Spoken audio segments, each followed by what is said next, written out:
Hello. Good afternoon, good evening, good morning. Whenever you are today, it is Saturday, the last Saturday of the second to the last week of September. My brain is working like a computer.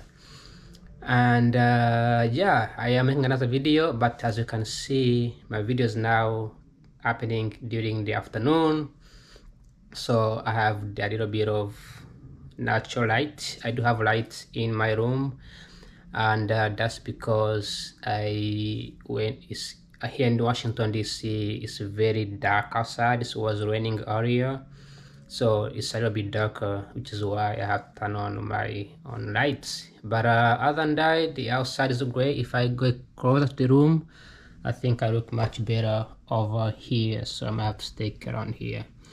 So today, I don't think I can stick around. Today I just woke up in the morning like usual, 7:25. Took shower, catch the bus, went to university for the first time on Saturday, and it turns out that the university had the library closed. So if the library is closed, I don't really have to be on campus because I like to use the library. I was supposed to apply for one job at least starting today, but maybe I'm gonna do it tonight. I don't sure. But last week I applied for one of the company called Nesto. Nesto makes these baby powder, baby drinks. The job was finance and accounting, and I'm trying not to apply for this kind of jobs because the jobs requires specialty. They requires you to have like specific like CPA, something like that. So I'm not an accountant, but it was an internship for 2026, so I didn't make it. They just sent me an email today that tells me that I did not get selected for 2026 internships. And I think the reason why when I apply for an internship and I don't get accepted is because my resume shows that I'm a professional, and also people look at my LinkedIn. I'm a professional guy.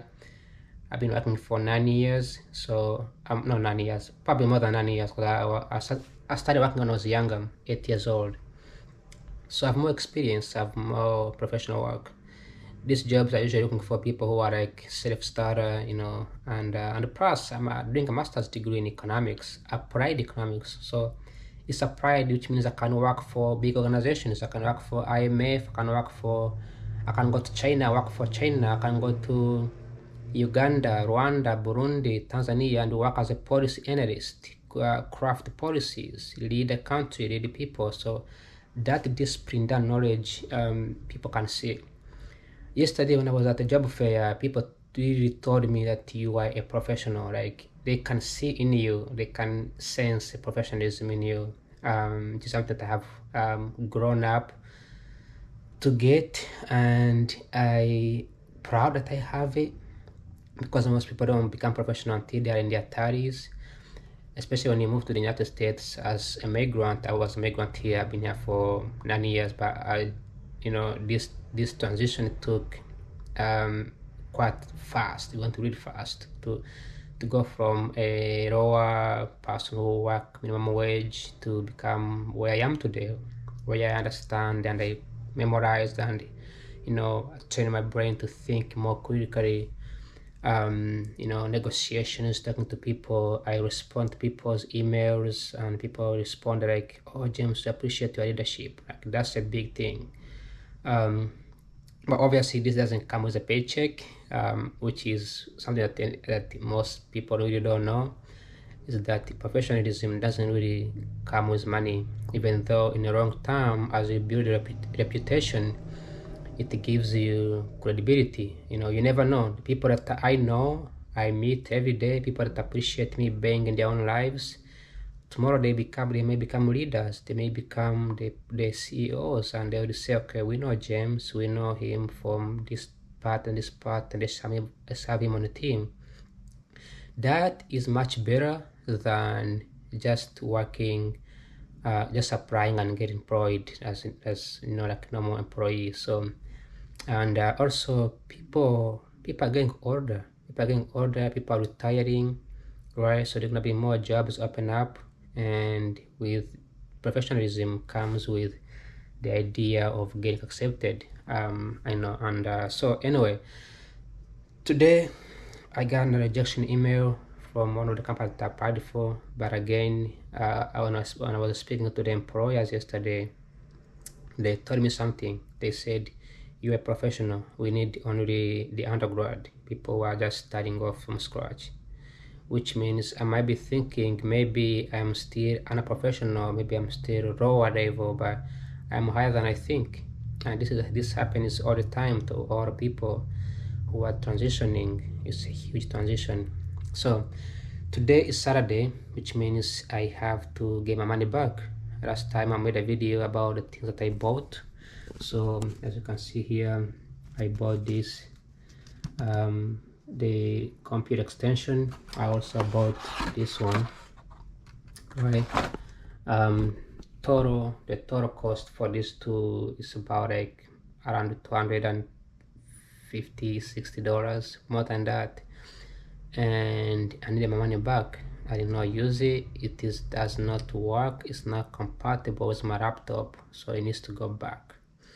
That's one thing. Second thing is that the other thing that I bought, the connector, the HDMI adapter, it needs to go back because it's no longer useful. It doesn't really help with my laptop, my situation. So $65 I need it back, and $220 something needs to be back. So I reached out to Amazon already.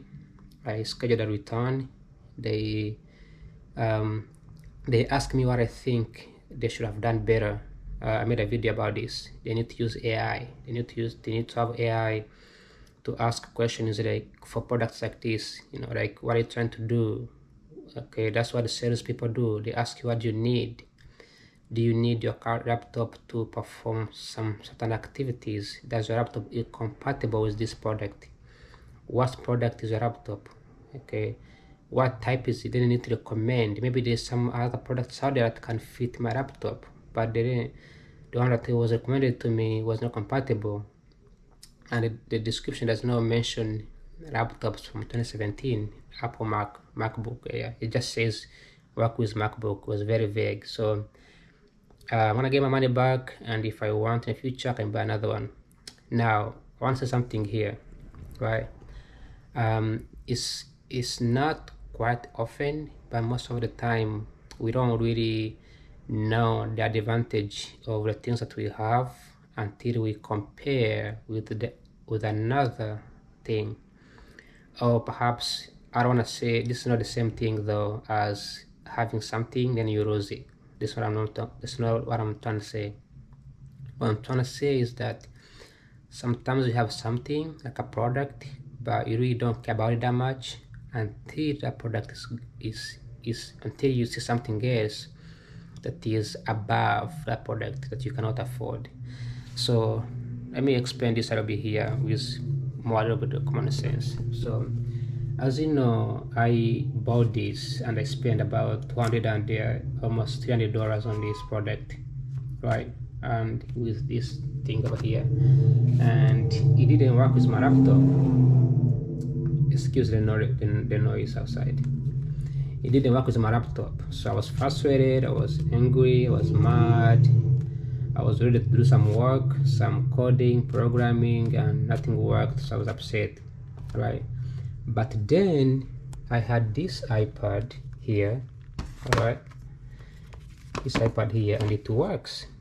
So this iPad, I got this from I mentioned this from my face. So I got this iPad, this one right here, from my sister.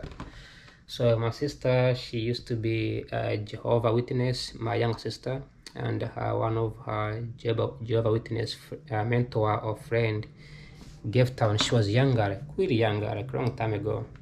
And then she was just using it to learn about stuff and study. And then, like every other kid, when she got married, she threw the laptop somewhere, and the younger kids, my other nephews, they grabbed this iPad and they played with it, and eventually it got locked out. So then my sister, after years without using it, she forgot her password. So she threw it away.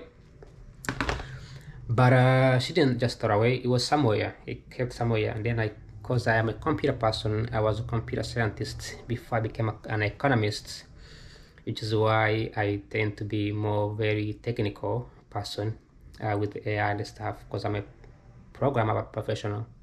I just don't want to be a programmer getting paid to do that. So she gave me this, and she's like, it's broken, you cannot fix it, the other thing can do, just have to throw away. I was like, give to me, and give me a few days. So I took it. At the time I was in California, my family lived in a different state.